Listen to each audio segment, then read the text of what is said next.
In other news of this hour, war torn Ukraine is seeking up to $40 billion to fund the first part of a green Marshall Plan to rebuild its economy. A two-day meeting, co-hosted by Ukraine and United Kingdom, begins in London on Wednesday.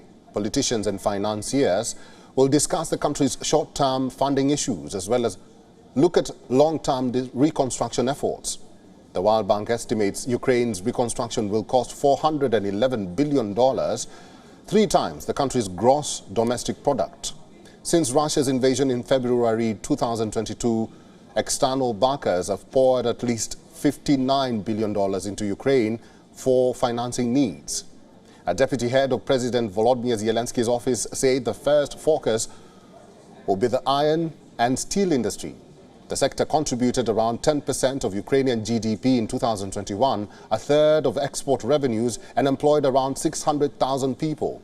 It also accounted for 15% of the country's carbon emissions, and officials now see an opportunity to build an industry driven by renewable energy. The deputy head of Zelensky's office said, and I quote, "Our vision is to build a 50 million ton green steel industry in Ukraine. Doing so would allow the country to become the world's cheapest supplier of green steel. It would be a major support to Europe's efforts to decarbonize, driven by an investment push in new wind, solar, nuclear and hydropower.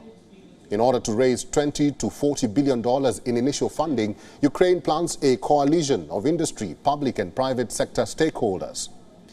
UK Prime Minister Rishi Sunak's office will tell global investors and British businesses at the conference to strengthen their support for Ukraine.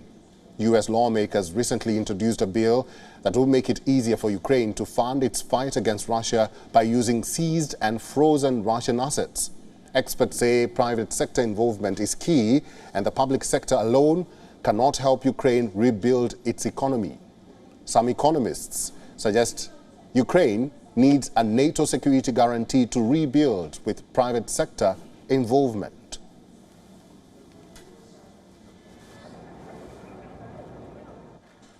WION is now available in your country. Download the app now and get all the news on the move.